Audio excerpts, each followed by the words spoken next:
Cette même personne qui vole les vieux veut donner des conseils sur comment parler des enfants.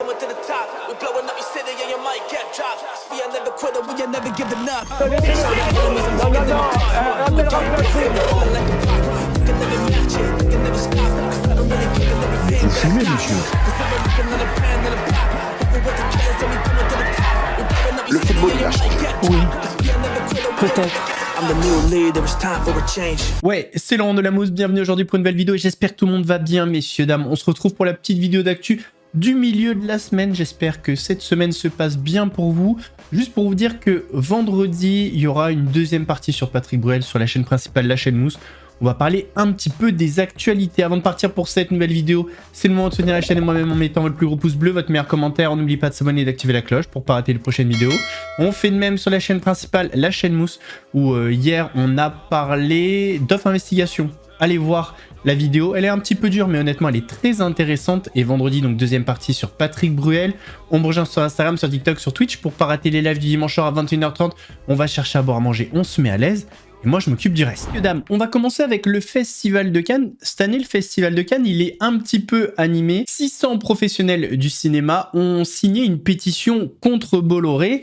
Autant vous dire que ça n'a pas plu. Le patron de Canal+ ne veut plus travailler avec les 600 professionnels du cinéma qui ont signé la tribune anti-Bolloré. La guerre est déclarée en plein Festival de Cannes. C'est lors d'un événement organisé sur la Croisette que Maxime Saada, président du directoire de Canal+, a déclaré ces mots. J'ai vécu cette pétition comme une injustice vis-à-vis des équipes Canal, qui s'attachent à défendre l'indépendance de Canal+, dans toute la diversité de ses choix. En conséquence, je ne travaillerai plus, je ne souhaite plus que Canal travaille avec les gens qui ont signé cette pétition. Signée par 600 professionnels du cinéma, dont Juliette Binoche, Jean-Pascal Zadi ou encore Swan Arlo, la tribune parue dans Libération dénonce l'emprise grandissante de l'extrême droite dans le cinéma via Vincent Bolloré. Il faut rappeler que Canal+, entreprise du milliardaire conservateur, est le premier financeur du cinéma français et que la dernière volonté du groupe est de s'emparer de la totalité du capital des salles de cinéma UGC d'ici 2028. En laissant le cinéma français aux mains d'un patron d'extrême droite, nous ne risquons pas seulement une uniformisation des films, mais une prise de contrôle fasciste sur l'imaginaire collectif. Gaëtan Bruel, le président du CNC, a réagi en assurant regretter la réaction de Maxime Saada. Vincent Bolloré n'a pas encore réagi publiquement à la tribune. Le milliardaire fait déjà l'objet d'une fronde dans l'édition. Quelques 200 écrivains s'étaient rassemblés le 13 mai dernier pour défendre leurs droits après le limogeage du PDG de la maison d'édition Grasset. Sujet très touchy, très explosif parce que, faut être honnête, sans Canal+, le cinéma français n'est pas le même. Pas mal d'acteurs ont été interrogés à ce sujet, comme Adèle Exarchopoulos. Tu ne peux pas avoir peur de perdre ton travail juste parce que tu exprimes une inquiétude collective. Au Festival de Cannes, Adèle Exarchopoulos a réagi à la décision du patron de Canal+ de boycotter tous les signataires de la tribune contre Vincent Bolloré. Le texte, publié dans Libération la veille du lancement du festival, dénonce l'emprise grandissante de l'extrême droite dans le 7e art. En réponse, le PDG de Canal+, Maxime Saada, a annoncé ne plus vouloir travailler avec les signataires, choquant la Croisette et le monde du cinéma. L'équipe du film Garance, présentée en compétition à Cannes, a réagi à ces menaces. Pour moi, c'est impossible que... Enfin, c'est pas que c'est impossible, c'est que pour moi, la peur ne doit... Tu ne peux pas avoir peur de perdre ton travail juste parce que tu exprimes une inquiétude collective. C'est la liberté d'expression. Non, puis c'est des réactions aussi à chaud, c'est aussi des réactions pour faire peur, c'est peut-être des choses intimidantes, peut-être, mais voilà, il faut chacun faire des compromis de chaque côté, mais je pense qu'on faut essayer de continuer à réussir à s'entendre, parce que c'est quand même Canal+ finance une grande partie du cinéma et des films qui vont peut-être pas forcément dans leur lignée de pensée aussi, donc ça veut dire qu'il y a une petite ligne liberté qui peut continuer quand même à exister, c'est juste dommage de pas tout flinguer, quoi. La réalisatrice Jeanne Herry a tenu à saluer le soutien et le travail des équipes de Canal qu'elle ne met pas dans le même panier que les dirigeants. Ça entretient de la peur, j'ai l'impression qu'il y a une réaction un peu épidermique que je comprends. Parce que moi, je travaille beaucoup avec Canal+. Pour le coup, je suis très associée au groupe Canal c'est comme ça. Depuis que je suis réalisatrice, ils ont produit tous mes films, ils ont distribué mes films. Donc je suis très en lien avec les équipes de Canal et de Studio Canal. Donc concrètement, c'est des gens en fait. Et moi, ces gens-là, je les connais. Et je peux attester que pour le moment, dans ma vie à moi de réalisatrice, il n'y a aucune mainmise éditoriale ou quoi, ou idéologique sur mes projets. Il ne faut pas jeter l'anathème sur Canal+, en général, sur les équipes de Canal qui travaillent très bien. Je pense qu'il y a eu aussi un truc un peu un peu raide pour les équipes de Canal à recevoir qu'ils étaient crypto-fascistes. Bon, mais les appréhensions qui sont soulevées par ces tribunes, je les comprends très bien. Depuis les propos de Maxime Saada et les rumeurs d'une liste noire de personnalités avec qui il ne voudrait plus travailler, 600 nouveaux noms ont rejoint la pétition anti-Bolloré. Si le patron de Canal+ pensait intimider, c'est raté. Sur le plateau TBT9, ils ont parlé notamment du cas de Jean-Pascal Zadi, qui a énormément besoin de Canal+ dans sa carrière et qui pourtant a signé.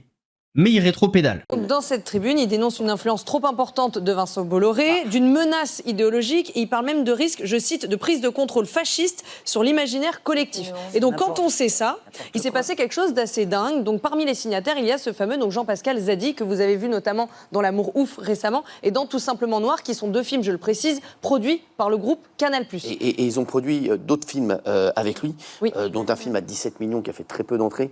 Je crois que j'ai calculé, pour ces films, je crois qu'ils ont mis à peu près 80 millions d'euros Canal+, pour les films de Jean-Pascal Zadi, qui n'ont pas toujours été des succès. Voilà, qui ont eu des succès qui ont été divers. En plus, moi, j'ai rien contre lui, je l'aimais plutôt bien. C'est tout à l'honneur de Canal, d'ailleurs. Exactement, c'est tout à l'honneur de Canal, voilà. Et oui, Chana. Et donc Jean-Pascal Zadi a rétropédalé, c'est-à-dire que le 11 mai, il signait cette tribune anti-Vincent Bolloré. Et 2 jours plus tard, le 13 mai, il s'est peut-être rendu compte qu'effectivement le groupe Canal+ produisait certains de ses films, et donc il a publié un commentaire sur Instagram en disant « La maison mère Canal+, merci pour tout ce que vous m'avez apporté depuis le début. La maison mère. Merci donc, en fait, du fond du cœur. » En fait, ce qu'il veut dire, ce garçon, c'est ça qui est dingue. Il dit la maison mère de Canal+, sous-entendu, Vincent Bolloré, pas le patron de la maison mère de Canal+. Sachez que Vincent Bolloré, c'est l'actionnaire principal. Bien entendu, il ne s'occupe pas des films de Jean-Pascal Zadi. Petit moment détente, regardez cette femme qui comparait devant un juge tout en étant au volant.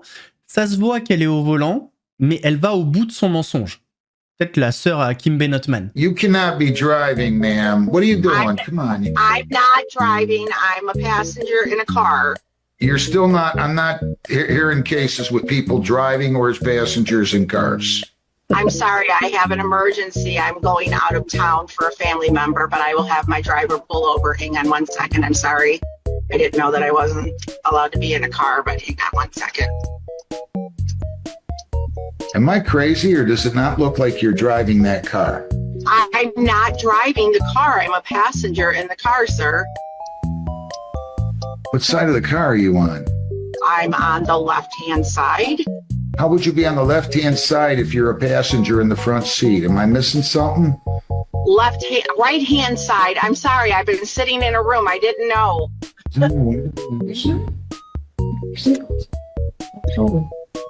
Yeah, the seatbelt's coming off of the driver's side. Right? Now you're lying to me, right? No, I'm not, sir. Let me see the driver. Let me see the driver. Hang on 1 second. Now. I have to ask their permission. Now. Oh my God.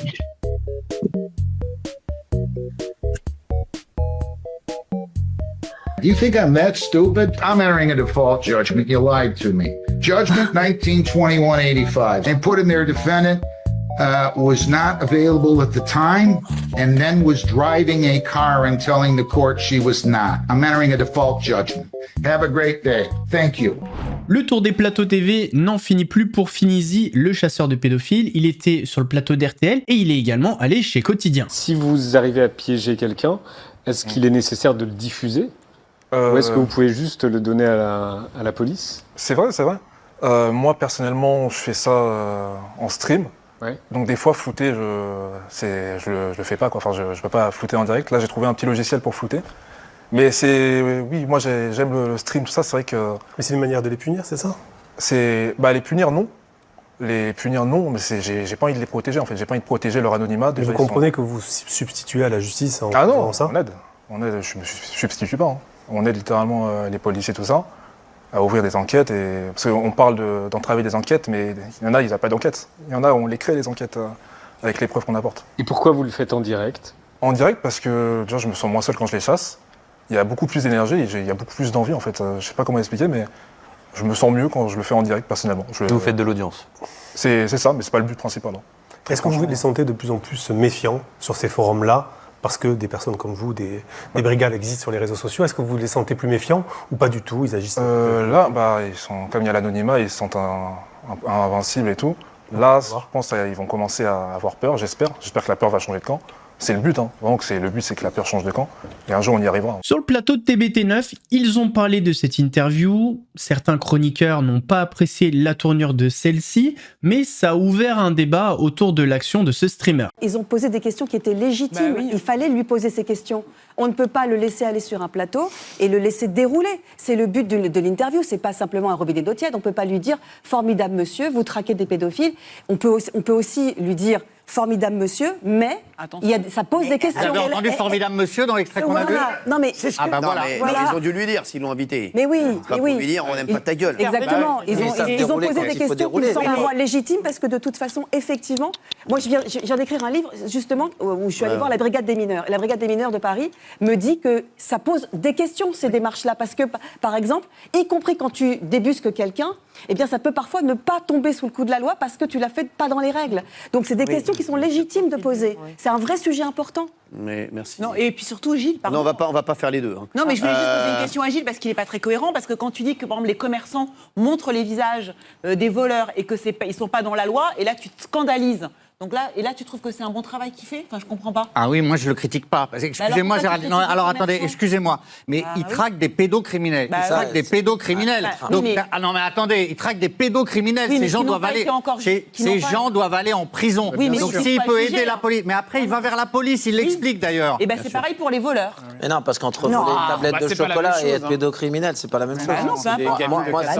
Quand tu dis ils peuvent pas le laisser dérouler, ça arrivait plus d'une fois qu'ils ont laissé des gens dérouler dans leurs idéologies sans jamais les contredire. Sauf que là, ils contredisent. Tu te rappelles l'interview de PPDA? Moi, je suis dans le même cas de figure que Gilles, en fait. J'ai pas de pitié, moi. Si le mec, là, il arrive à en trouver même un seul, j'ai pas de pitié, moi. Je suis un peu comme toi. Flouté, pas flouté. Moi, je te floute même pas, moi. En fait, je te floute même pas. C'est bon. Je te laisse comme ça, moi. Je te floute même pas. Aquababe n'en finit plus de faire parler de lui. C'est un mec, Aquababe, il se lève le matin, il est plein de haine, le mec. Il veut éteindre des gens, et ce matin-là, précisément, il voulait éteindre un candidat de télé-réalité qui s'appelle Greg Yega, Greg Bébéo. Je pense que vous voyez de qui on parle. En live TikTok, plein de zip dans le nez, et à parler sur moi, à faire le barbeau et tout, moi, je le rafalais sur WhatsApp, en mode « Hey, t'as vu, la vie, c'est pas Internet ». Donc je lui mettais des messages là comme ça, là, vu qu'il me menaçait devant 6500 personnes. Ensuite je lui ai dit, hey cousin, les 6500 personnes c'est grâce à moi parce que vas-y, je voulais monter, je voulais te démarrer cousin. Arrête de faire le malin ici. Hein. Je t'ai fait arracher, je t'ai fait frapper là dans Marseille, je t'ai mangé un KO, t'es parti pleurer à la télé. Donc c'est facile de parler de moi aussi, de dire ouais quand même il lui est arrivé ci, ça il est parti pleurer à la télé. Ferme ta bouche toi aussi là, ferme ta bouche. T'es le premier à te manger des grands coups de pression et des grands KO. Là, dans toute la France, personne te respecte ici, et t'es là, tu fais la cahier là, tu fais la rue là en live TikTok, parce que t'as pris 3 grammes de zip dans le nez là, de mauvaise qualité là. Ferme-la là, ferme-la. Et ouais, moi je fume. T'es là, t'as dit ouais, Aquababe il fume. Ouais, je fume. Et alors, moi j'assume haut et fort que je fume. Un bédaveur, tout le monde le sait. Tout le monde le sait. Par contre, toi, tu prends des grands trucs dans le nez, tu te piques. Rappelle-toi, attends, je vais te faire une petite piqûre de rappel parce que je crois que t'oublies. Rappelle-toi que c'est moi, en exclusivité, j'avais sorti la photo quand tu prenais du crack. Rappelle-toi que t'as un crackers déjà. T'as un mec qui fume du crack. T'as un crackland. T'as vu, parle pas avec moi, t'as un queumé. Déjà, tu te traînes à Stalingrad déjà. On te donne des cailloux déjà de base, nous. T'as vu, nous, de base, on te donne des cailloux, on te respecte même pas. T'as vu, tu parles français. Je parle français. Donc ça fait, parle plus jamais de moi. Et arrête de frapper les femmes, merci. Parce que t'as vu, toi, frappeur de femmes que t'es. L'affaire du moment, c'est évidemment l'affaire Patrick Bruel. On le sait, Flavie Flament a porté plainte contre Patrick Bruel pour des faits qui remontent aux alentours des années 1990, quand elle avait 16 ans. Elle a témoigné dans une vidéo pour Mediapart. L'avocat de Patrick Bruel a répondu, je vous laisse regarder. Je propose de prendre un thé. Et là, j'ai une absence, un blackout total.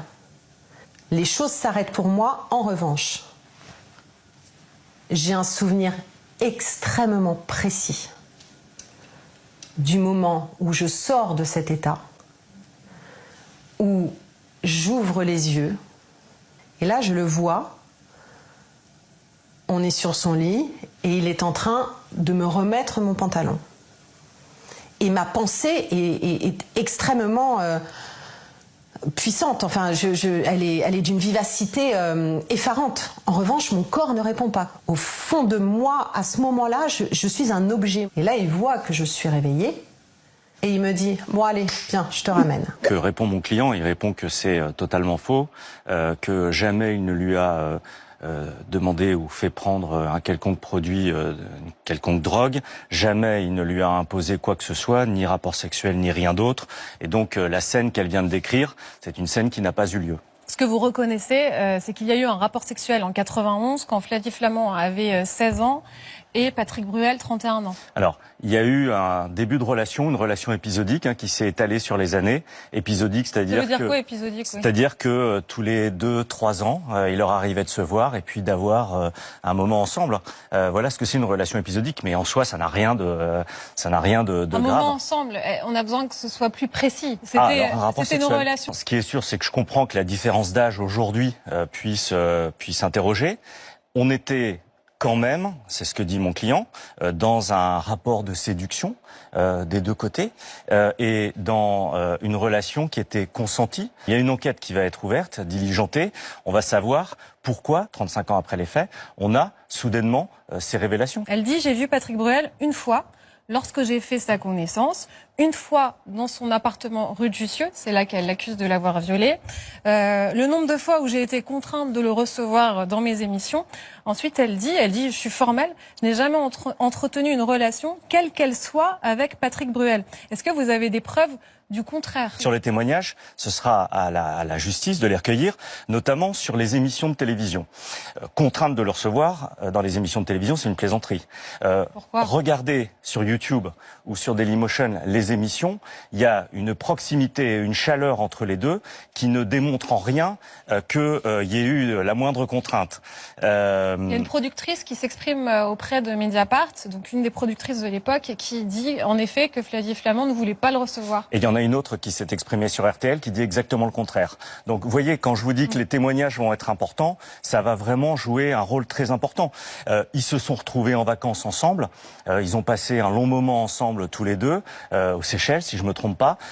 Je crois elle a dit pas... que c'était aux Maldives et qu'ils ont passé 2 heures ensemble, qu'il était accompagné d'une femme et qu'elle était elle aussi accompagnée, et que c'est la seule fois Alors qu'ils peut-être se sont que vus en vacances. cette femme qui accompagnait Patrick Bruel et cet homme qui accompagnait Flavie Flament diront dans le cadre de l'enquête que en effet ils se sont retrouvés seuls un long moment et qu'ils ont discuté seuls un long moment sans qu'il soit question de quoi que ce soit. Alors pour l'instant, on avait l'impression qu'il ne se passait pas grand-chose pour Patrick Bruel, que la vie suivait son cours paisiblement, mais ça commence un petit peu à changer. Ce sont les premières annulations de concerts de Patrick Bruel. Compte tenu du contexte actuel et de l'impossibilité d'en assurer la promotion, l'organisateur québécois de concerts annule 3 dates prévues en décembre prochain du chanteur français. Conséquence, presque immédiate des accusations visant Patrick Bruel portées par une trentaine de femmes, dont l'animatrice Flavie Flament. 4 enquêtes pour viol en France et une enquête judiciaire en Belgique ont été ouvertes. Sur ses réseaux sociaux, le chanteur français lui nie toute accusation. Jamais je n'ai forcé une femme, jamais je n'ai drogué, manipulé ou cherché à soumettre qui que ce soit. Devant le théâtre Édouard VII à Paris où le chanteur se produit actuellement, ses fans gardent à l'esprit la présomption d'innocence de l'artiste. Selon moi, c'est de le condamner déjà, alors que la justice n'a pas rendu son verdict. Mais encore une fois, c'est vrai qu'on se pose des questions. Je trouve que le Canada suragit. C'est un petit peu prématuré d'annuler ces dates, sachant qu'il n'a même pas été, je crois, entendu.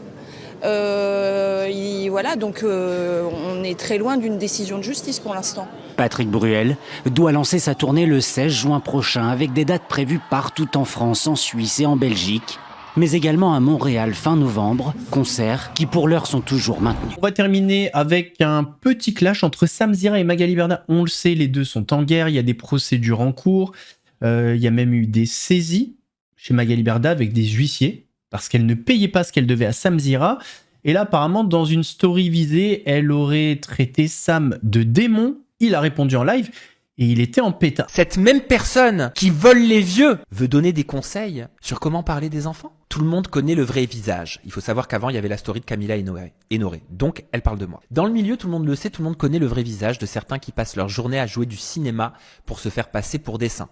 On imagine bien qu'elle parle pas de bastos. Mais le vrai du vrai, c'est que derrière un visage d'ange, dois-je dire merci ?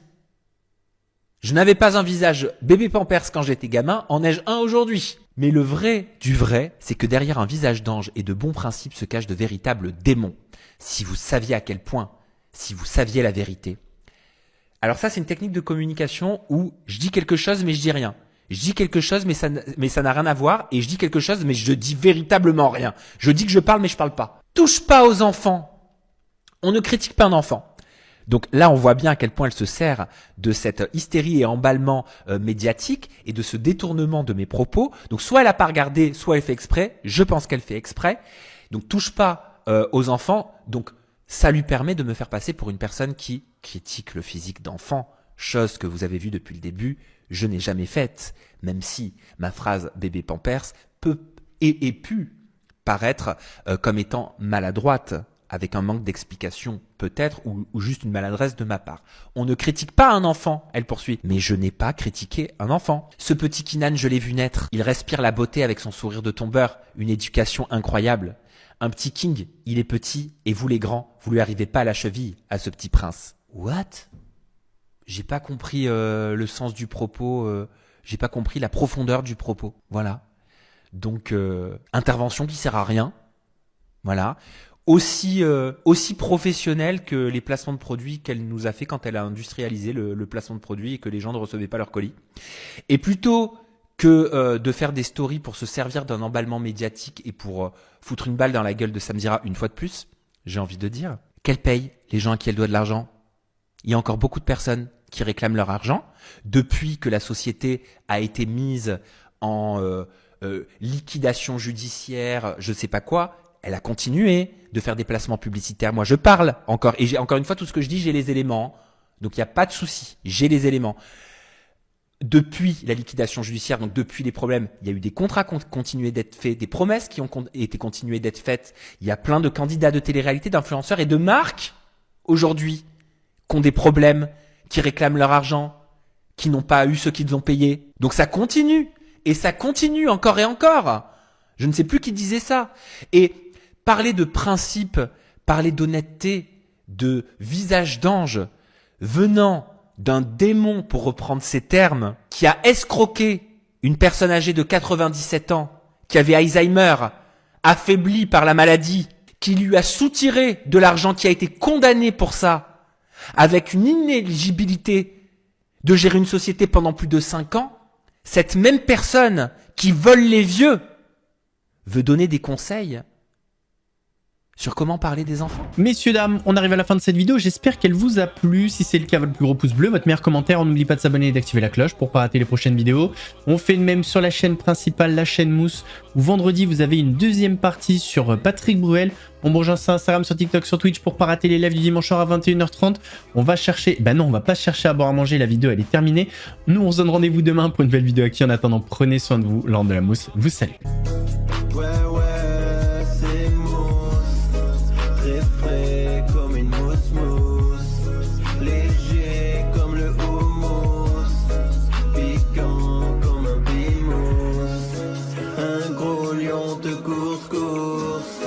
Tu cries, t'as la fausse, j'arrive.